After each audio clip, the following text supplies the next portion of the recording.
Hello ji, welcome back to another video. तो आज हम लोग करने वाले हैं अपने लीड कोड का डेली प्रॉब्लम 2839, जिसका नाम है check if strings can be made equal with operations 1।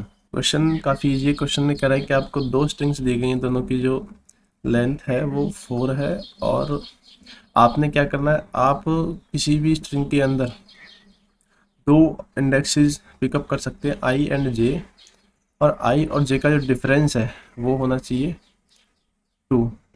और आप दोनों एलिमेंट्स को जो कि आई और जे पर है सेम स्ट्रिंग के अंदर उनको स्वैप करा सकते हो। सपोज मेरे पास स्ट्रिंग है ए बी सी डी, तो मैं इसके अंदर क्या कर सकता हूँ, आई इक्वल टू 0 पिक कर सकता हूँ and J equal to 2 pick कर सकता हूँ। यहाँ पर मेरा जे माइनस आई होगा 2, and I can swap both of these elements. So string क्या बन जाएगी मेरी, सी बी ए डी। सो ये ऑपरेशन जो हम क्वेश्चन में परफॉर्म करा सकते हैं, दोनों स्ट्रिंग्स में से सी भी स्ट्रिंग के ऊपर हमें परफॉर्म करा सकते हैं, और एनी नंबर ऑफ टाइम हम ये ऑपरेशंस परफॉर्म करा सकते हैं, इसमें कोई बाउंडेशंस नहीं है। तो ये क्वेश्चन कह रहा है एंड में कि अगर आप दोनों स्ट्रिंग्स को इक्वल बना सकते हैं तो ट्रू रिटर्न कर दीजिए, अदरवाइज फॉल्स रिटर्न कर दीजिए। तो अब क्वेश्चन आप लोगों को समझ में आ गया होगा, तो चलिए समझते हैं इस क्वेश्चन को हम करेंगे कैसे। देखिए यहाँ पर आपके पास दो स्ट्रिंग्स हैं। Suppose this is my S1 string and this is my S2 string. यहाँ पर अगर मैं इन दोनों स्ट्रिंग्स को आपस में इक्वल कराना चाहता हूँ तो मुझे इनके एलिमेंट्स को, एक एक एलिमेंट को मैच कराना पड़ेगा। यहाँ पर ए है फर्स्ट इंडेक्स पर, यहाँ पर भी ए है, यहाँ पर बी है और यहाँ पर सी है। अब मैं देखूंगा क्या मैं इस बी की जगह पर सी को ला सकता हूँ। बी की जगह पर मैं सी को लाऊंगा तो बी की जगह पे सी को लाने के लिए मेरे इस इंडेक्स पर सी होना चाहिए, क्योंकि उसने क्वेश्चन में कहा है कि आप जो स्वैप करा सकते हो उन इंडेक्स के बीच में डिफरेंस है वो 2 होना चाहिए। बेसिकली अगर मैं इस पोजीशन पर किसी एलिमेंट को लाना चाहता हूँ तो मैं उसके आगे वाली दो पोजीशन पे से ही ला सकता हूँ। तो यहाँ पर मैं सी को नहीं ला पाऊंगा और इस वजह से यहाँ पर हम रिटर्न कर देंगे false. In our second case S1 is this and S2 is this. यहाँ पर हम दोनों कैरेक्टर्स को मैच करेंगे। यहाँ पर ए है और यहाँ पर सी है। सो मैं यहाँ पर ए की जगह पे सी लाना चाहता हूँ, तो मैं क्या करूँगा, मैं इसके आगे वाली दो पोजीशन पे से, सेकंड पोजीशन पे से कैरेक्टर को स्वैप करूँगा। सो सी, जब मैंने यहाँ पर स्वैप किया सो ये बन जाएगा सी बी ए डी। अब अगर मैं इसको मैच करूँ तो यहाँ पर बी है, यहाँ पर भी बी है, यहाँ पर ए है एंड डी है। So in this case I am going to return true. यहाँ पर मैं एक स्वैप के बाद अपनी दोनों स्ट्रिंग्स को सेम बना सकता हूँ।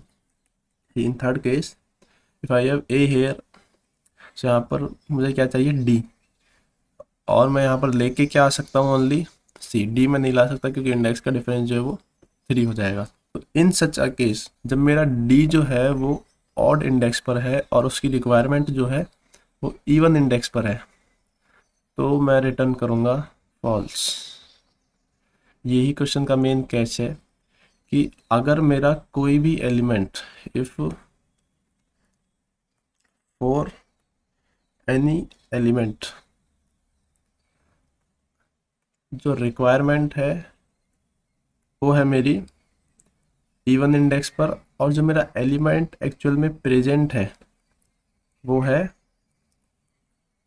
ऑड इंडेक्स पर, so in such a case I am going to return false. And similarly अगर मेरी रिक्वायरमेंट जो है वो ऑड इंडेक्स पर है लेकिन एलिमेंट जो है वो इवन इंडेक्स पर प्रेजेंट है, तो उस केस में भी मैं फॉल्स रिटर्न करूँगा। टू स्ट्रिंग्स, तो यहाँ से एक कंक्लूजन हम ये निकाल सकते हैं, ये मेरी S1 है और ये मेरी S2 है। अगर मैं इन दोनों स्ट्रिंग्स को आपस में इक्वल बनाना चाहता हूँ तो मुझे क्या मैच करना है कि मेरा जो ये कैरेक्टर है, मेरा जो 0th इंडेक्स पर जो कैरेक्टर है, या तो वो इसके 0th इंडेक्स के कैरेक्टर के इक्वल हो और सेकंड कैरेक्टर जो है वो इसके इक्वल हो। समझ रहे हैं आप? तो दो इंडेक्स का तो हम फिर सॉर्ट करा देंगे। सिमिलरली एक और केस है यहाँ पर, यदि मेरा जो 0th इंडेक्स का कैरेक्टर है वो इस कैरेक्टर के इक्वल है और सेकंड कैरेक्टर का जो इंडेक्स है वो इसके इक्वल है, तो भी हम इवन इंडेक्स के सारे कैरेक्टर्स को मैच करा देंगे, इन दोनों को स्वैप करा के। और in our third case, suppose अब हम जो है अपने ऑड एलिमेंट्स को मैच कराना चाहते हैं। सो उसमें पहला केस क्या होगा कि मेरा जो ये एलिमेंट है वो इसके बराबर है और मेरा जो ये थर्ड इंडेक्स एलिमेंट है वो इसके थर्ड इंडेक्स के एलिमेंट के बराबर है। तो उस केस में क्या करेंगे, हम डायरेक्ट रिटर्न कर देंगे क्योंकि हमने इवन इंडेक्सेस को चेक कर लिया। अब जब हम ऑड इंडेक्सेस को चेक कर रहे हैं तो हमारा ये फर्स्ट इंडेक्स के बराबर है, थर्ड इंडेक्स के बराबर है, तो हम कह देंगे कि हमारी स्ट्रिंग जो है आपस में इक्वल है। बट अगर मेरा ये जो इंडेक्स है वो इसके इक्वल है और ये इंडेक्स जो है वो इसके इक्वल है, तो भी मैं उस केस में भी इन दोनों स्ट्रिंग्स को आपस में इक्वल बना सकता हूँ। If my S1 of 0 is equals to S2 of 0, अगर ये कैरेक्टर जो है वो इसके इक्वल है और ये कैरेक्टर जो है वो इसके इक्वल है, and S1 of 2 is equals to S2 of 2, या तो मेरी ये कंडीशन जो है ट्रू हो, या फिर S1 ऑफ 0, या फिर जो है मेरा ये कैरेक्टर जो है इसका 0th कैरेक्टर इसके सेकंड कैरेक्टर के बराबर हो और इसका सेकंड कैरेक्टर इसके 0th कैरेक्टर के बराबर हो। This is equals to S2 of 2 and S1 of 2 is equals to S2 of 0। इन दोनों केसेस में से एक केस अगर ट्रू होगा तो हमारे इवन इंडेक्सेस के जितने भी एलिमेंट्स होंगे उनको हम मैच करा सकते हैं। और इसके साथ लगाएंगे एक एंड कंडीशन, इवन के साथ साथ ऑड एलिमेंट्स भी जो है वो सारे मैच होने चाहिए। सिमिलरली हम मैच करेंगे कि अगर मेरा ये फर्स्ट इंडेक्स एलिमेंट जो फर्स्ट इंडेक्स के एलिमेंट के बराबर है और थर्ड इंडेक्स एलिमेंट जो है वो थर्ड इंडेक्स एलिमेंट के बराबर है।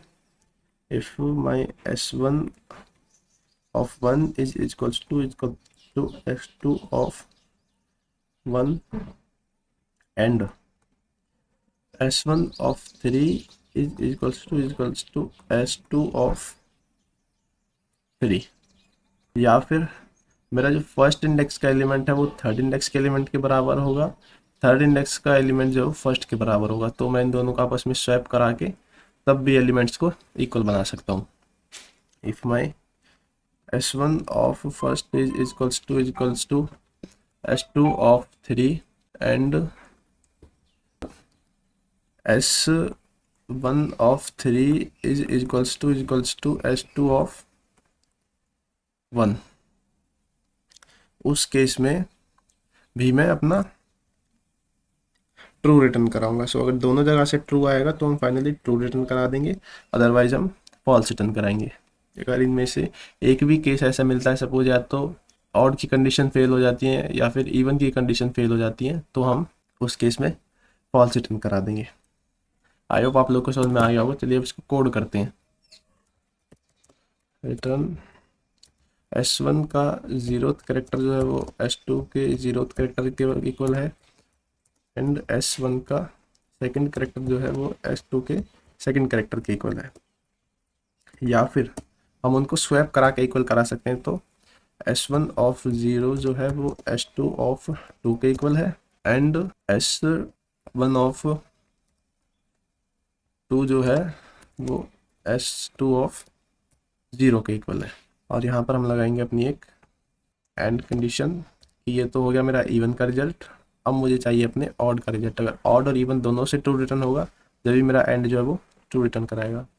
सो if my S1 of 1 is equals to S2 of 1, या दोनों का फर्स्ट इंडेक्स का कैरेक्टर सेम है, and S1 of 3 is equals to S2 of 3, या फिर मैं उनको स्वैप करा के इक्वल बना सकता हूँ। That S1 of 1 is equals to S2 of 3 and S1 of 3 is equals to S2 of 1, then I am going to return true. I think आप लोगों को समझ में आ गया होगा। इसको सबमिट करके देखते हैं एक बार। और ये सबमिट हो चुका है। अगर हम बात करें इसकी टाइम और स्पेस कॉम्प्लेक्सिटी की, तो हमने यहाँ पर ना ही तो कोई एक्स्ट्रा स्पेस यूज़ किया है और ना ही हमने कोई एक्स्ट्रा टाइम लिया है। तो time complexity is O of 1 and space complexity is also O of 1। तो thank you guys for watching, मिलते हैं आपसे अगले वीडियो में कल के डेली प्रॉब्लम के साथ। आज के लिए बाय बाय।